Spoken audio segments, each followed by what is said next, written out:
Et nous voici donc de retour sur ce plateau pour parler politique avec notre invité ce matin, Arsène Yaovi, jeune politique, comme vous le savez déjà, membre du Bloc républicain. Monsieur Yaovi, bonjour.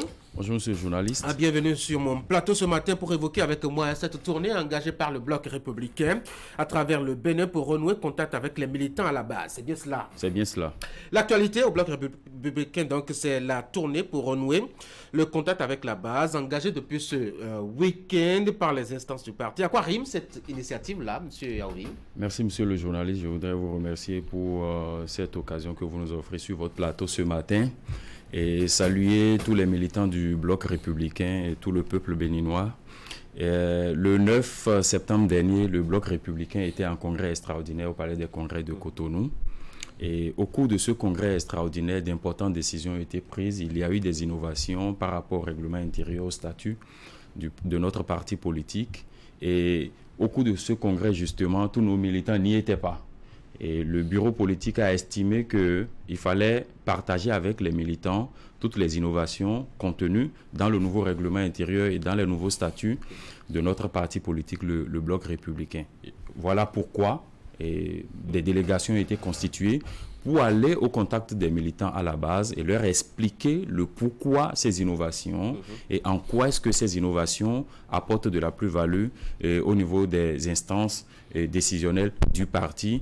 Et après cela, recueillir les attentes des leaders, des populations. Certes, il y a eu des innovations, mais nous devons avoir l'adhésion des leaders à la base pour pouvoir répercuter l'information au niveau de nos militants dans les quartiers, dans les villages. Est-ce que ce n'est pas la démarche contraire qui aurait dû être faite, c'est-à-dire aller recueillir leurs avis avant de procéder à la révision que vous avez faite au Palais des Congrès? Non, il y a déjà eu des activités par le passé. Avant les législatives de 2023, il y a eu des activités, il y a eu des prises de contact avec les populations, des délégations du parti étaient, et au niveau des quartiers et des villes, vous n'oubliez pas que nous avons aujourd'hui dans les quartiers et dans les villages de notre pays des cellules du BR dans tous les quartiers du Bénin, dans tous les villages, dans tous les quartiers de ville et donc dans tous les villages du Bénin, il y a des cellules du Bloc républicain qui fonctionnent régulièrement et qui remontent au niveau des responsables du parti, au niveau communal, au niveau départemental, au niveau communal et au niveau départemental, les aspirations des populations. Et c'est justement pour ça, après tout ça, que nous sommes allés au Congrès parce qu'on a senti le besoin qu'il fallait y aller parce qu'il y a de nouvelles aspirations de nos militants, de nouvelles aspirations des populations. Donc il fallait aller au Congrès pour corriger ce qui devait l'être. Après 5 ans de fonctionnement, il fallait se revoir et dire qu'est-ce que nous avons bien fait en 2018 à Parakou, qu'est-ce que nous pouvons corriger aujourd'hui pour répondre aux aspirations de nos populations. C'est ce que nous avons fait. Oui. Alors beaucoup ont été surpris par la décision d'aller faire un tour pour discuter avec la base. Certains même font la fine bouche. On a vu même certains ne pas se mobiliser parce que cela, à leurs yeux, a été décidé de façon précipitée. Est-ce qu'on a vraiment préparé cette... On a très bien préparé cette tournée-là parce que le 9 septembre, quand nous étions en congrès extraordinaire, la tournée a été décidée. On a décidé que nous irons au contact de la base pour dire à la base, voici ce que vous nous avez fait des propositions par le passé, voici ce qui doit être désormais au niveau des instances de notre parti politique. Ce n'est pas précipité. Lorsque vous avez attendu un mois après la tenue de votre congrès... Pourquoi avoir attendu alors un mois? Parce que nous avons pris le temps de préparer la tournée. Nous avons attendu un mois, on a décidé d'aller en tournée et on l'a préparée pendant un mois. Et la tournée se tient du 4 au 14 octobre 2023. Nous avons... Le bureau politique a constitué 6 équipes pour aller dans les 24 circonscriptions électorales, pour échanger avec les populations. Et c'est ce que nous sommes en train de faire. Et le week-end dernier, dans toutes les circonscriptions électorales, nos délégations y étaient et ont échangé avec les militants. Et partout, les responsables du parti sont allés. Il faut voir la mobilisation des militants. On parlera tout à l'heure de la mobilisation. Ce qui est déjà remarquable, c'est ce choix que vous aviez fait. J'ai suivi tout à l'heure l'élément de Narcisse Allos. Je ne sais pas si vous l'aviez suivi avec moi, avec Adidia Timatis, qu'on connaît du côté de Porto Novo, se retrouver dans les monocophones. Barthélemy Kassa, qui est aussi de la Takora, qui s'est retrouvé dans la Liborie. Pourquoi est-ce que vous faites ce mélange-là? Oui, parce que nous sommes des républicains.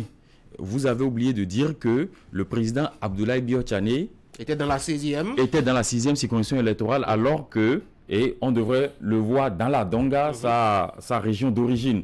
Oui, on a décidé que lorsque vous êtes d'une région donnée, que vous ne soyez pas obligé d'aller dans cette région, il faut aller ailleurs. Mieux, ce sont des députés. Un député, la plupart, ceux qui étaient sur le terrain sont des députés. Un député, par exemple, est un élu du peuple. Il peut aller partout et parler aux militants partout. Vous trichez l'UPR là? On ne triche pas. Je ne sais pas si c'est l'UP. Je ne sais pas si c'est l'UP qui nous triche. Mais non, mais nous, on a pris cette décision il y a un bon moment et nous sommes en train de la dérouler. Donc, le fait qu'on retrouve des gens reconnus comme étant des leaders d'une région dans d'autres régions, c'est pour permettre aux militants de savoir que désormais, il y a une certaine cohésion au sein du parti politique et qu'on peut être de l'OME et se retrouver dans le mono et tenir le même langage. Est-ce que vous n'êtes pas en retard là par rapport au sujet d'actualité notamment?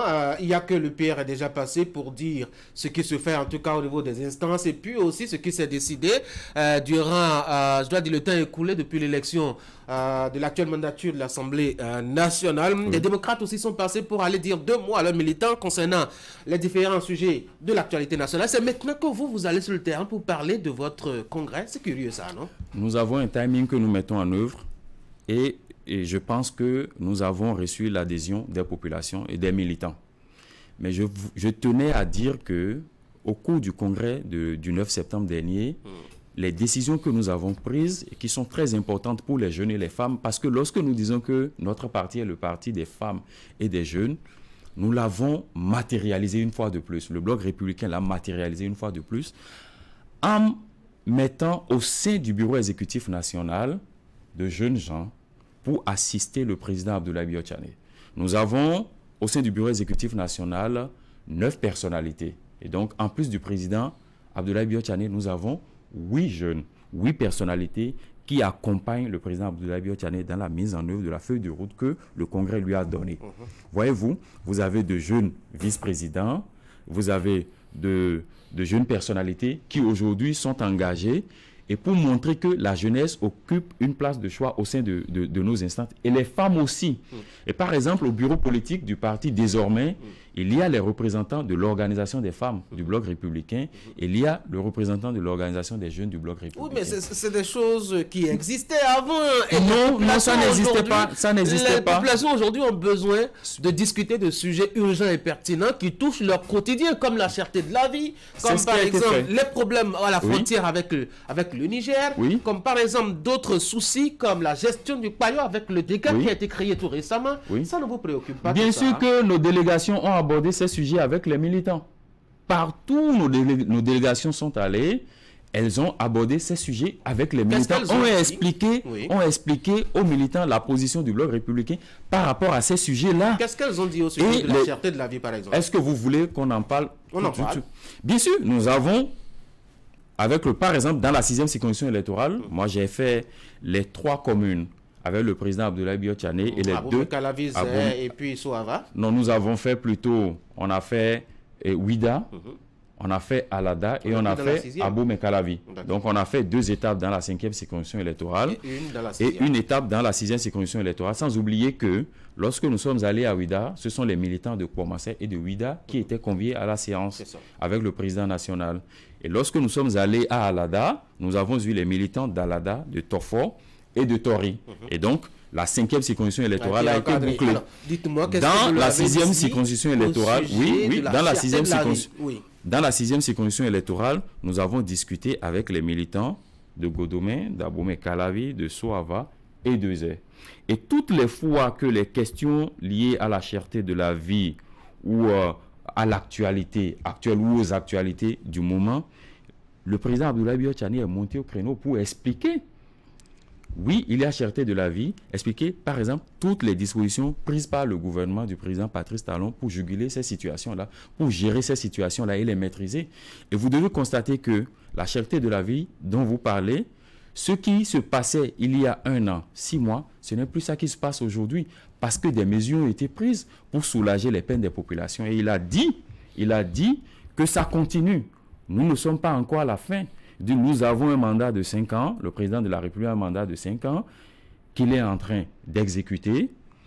Il y a des succès, il y a des choses que nous sommes en train de corriger, et il y a espoir qu'avant la fin de son mandat, eh bien, que tout se passe pour le mieux, et que tout ce que le gouvernement fera et puisse répondre effectivement aux aspirations des populations. Donc, je tiens à dire que, à ceux qui nous suivent en ce moment, que aujourd'hui, nous avons un BR tout neuf qui est allé au contact de la base, un BR qui prend en compte les aspirations des militants des populations, un BR qui place les jeunes et les femmes à des instances de décision du parti. Regardez les élus du peuple, les députés, les plus jeunes sont du BR. Regardez les élus, les conseillers communaux, les plus jeunes sont du BR. Regardez les ministres du gouvernement, les plus jeunes, les femmes sont du BR. Voilà des choses sur lesquelles il faut surfer pour expliquer aux militants que oui, nous sommes le parti des jeunes et des femmes. À l'étape de la librairie, justement, j'ai entendu évoquer la question des élections générales de 2026. Oui. Ce n'est pas trop tôt, ça? Oui, pour nous, c'est trop tôt.